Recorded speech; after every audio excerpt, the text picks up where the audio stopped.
Hi and welcome back to my channel, and if it's your first time here, welcome. My name's Simone. Today I'm going to do a video on directing women not to push.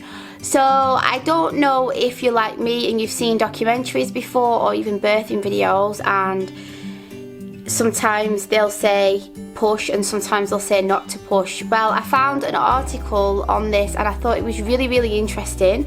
I will put links to it down below, and if you are new here, I have made 2 other videos on the transitional stage of labour and recognising signs, and also self-help tips to get through it. So I will link them videos as well if you want to check them out. This article here, it says some women want to push even if they're not fully dilated, and this may be treated as a complication. The woman may be advised to stop pushing due to fear it may damage the cervix. However, there's no evidence to support this.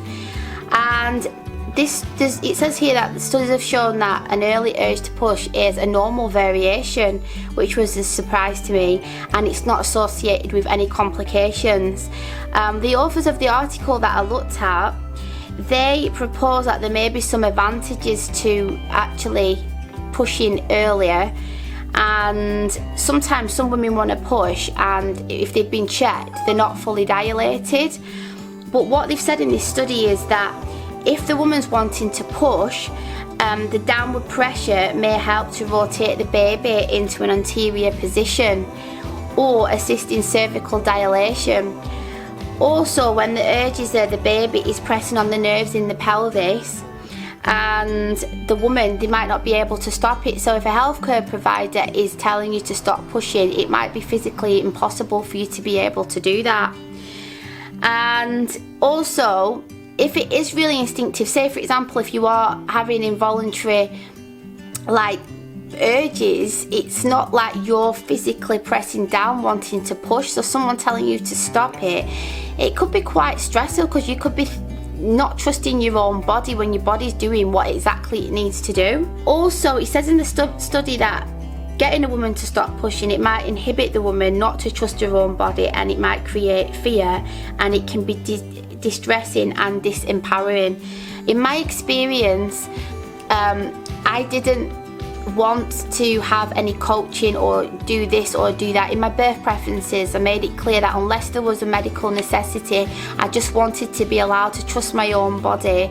So there wasn't right push or don't do this or don't do that. They just let me get on with it, thankfully, and the baby came out fine in both circumstances. It's here as well that if you are being put off because someone's telling you not to push, it can take you into the thinking mode. And I've talked about this before, that when you're in labour, you're in like a primal mode. You just, you're not thinking with the rational part of your side of your brain. You just trust, hopefully just trusting your body and doing what it needs to do. So if someone's shouting at you, do this or do that, it can just stop you from being in that, and then fear can just kick in. It says here as well that taking you into thinking mode during the crowning stage when the baby's coming down, a woman may be encouraged not to push. This is the state to minimise the chances of perineal trauma by slowing down the birth of the baby's head. It's supposed to gently stretch the perineal tissue, and the healthcare professional might have a hands-on approach. In my last labour, because it was a water birth, the midwife said to me that they don't touch the baby because, especially when the baby's head's come out, because they don't want to trigger like a reflex and then the baby takes a breath when the baby's in the water. She was telling me this when I was almost about to give birth, so I had that thinking brain switched on in a sense. But when the baby was coming down, I just instinctively touched the baby's head and guided him out, which I feel like I didn't tear or anything, and I feel like it was just instinctive to just help guide his head down, and I think it just applied a bit of pressure on the tissue around there, which helped to prevent tearing. And what I found, I think it was in this article, that it said that a woman might instinctively do that, or like take a few pants or like not actively like push down at that stage, just to allow the baby's head to come out really slowly. So it says here that this article states that a small study showed when women follow their own instincts, they found that the woman altered their own breathing and stopped pushing as the baby's head crowned without instruction. Whilst the baby's crown, the woman may hold back a little whilst the uterus continues to slowly push the baby down gently, and women will also often hold the baby's head or their vulva during crowning, which is what happened with me and what I was just talking about.